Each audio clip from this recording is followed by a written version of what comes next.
क्या तुम घर पर पड़ी रहती हो? बोर नहीं होती क्या? आपको बोला तो है मुझे भी जॉब करनी है। अगर मुझे घर पर ही रहना होता तो मैं अपने जीवन के 3 साल ग्रेजुएशन में बर्बाद नहीं करती, पर आप हो कि। अच्छा ठीक है, तुम्हें तो वैसे भी बहाना चाहिए होता है मुझे ताने देने का। सुबह जल्दी तैयार हो जाना मेरे साथ ऑफिस जाने के लिए। एक पोस्ट खाली है, इंटरव्यू दे देना, शायद काम बन जाए। क्या सच में? Oh Duggu, I love you so much. अरे वो कहाँ गई? कौन? जो अभी ताने दे रही थी। और इस तरह से चिक्की भी अब नौकरी करने लगती है। चिक्की पढ़ी लिखी भी थी और होशियार भी थी। उसके कुछ नए आइडियाज के कारण कंपनी की ग्रोथ तेजी से बढ़ने लगी थी। नई नई आई इस लड़की की तारीफ मैनेजर से लेकर सभी बोर्ड मेंबर्स करने लगे थे। 1 साल के बाद आज इंसेंटिव का दिन है। क्या लगता है मेरा प्रमोशन होगा या नहीं? तुम चिंता नहीं करो मेरे हीरो, तुमने इस कंपनी को अपने जीवन के 5 साल दिए हैं और तुम्हें प्रमोट नहीं करेंगे तो किसे करेंगे? हाँ ये बात तो है। तो चले मैनेजर साहब। अभी बनने तो दो। जैसा आप कहें मैनेजर साहब।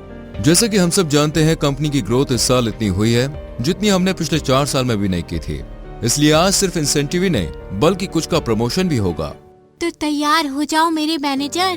तो हमारे नए असिस्टेंट मैनेजर का नाम है डुग्गू।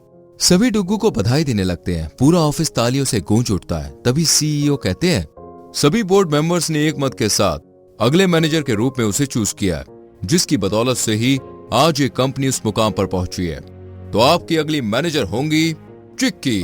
चिक्की का नाम सुनते ही ऑफिस में सभी के चेहरों पर खुशी छा जाती है। सभी चिक्की को बधाई दे रहे थे और तालियां रुकने का नाम नहीं ले रही थी। लेकिन इस शोर में एक चेहरा ऐसा भी था जिसे समझ में नहीं आ रहा था कि वो इस पर रिएक्शन क्या दे। और एक चिक्की थी जिसे अपनी इस कामयाबी पर बिल्कुल भी यकीन नहीं हो रहा था।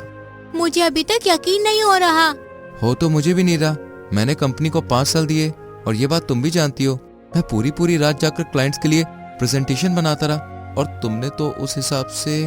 मैंने बस वो सारा काम ऑटोमेशन के जरिए करा, जिस वजह से हमारा टाइम भी बच गया और हमारी पहुंच ज्यादा क्लाइंट तक हुई।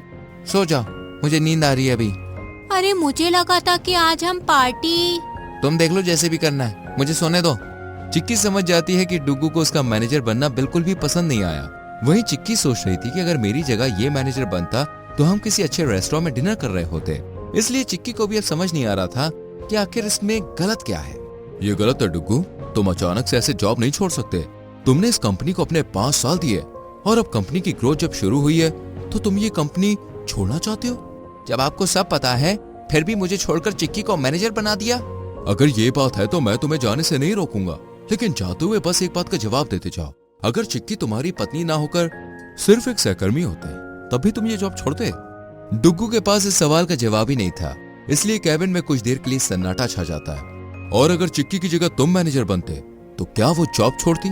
वो तो शायद एक बड़ी सी पार्टी ऑर्गेनाइज करती और हम सबको इनवाइट भी करती, क्योंकि उसे पद से ज्यादा तुम्हारी खुशी प्यारी थी।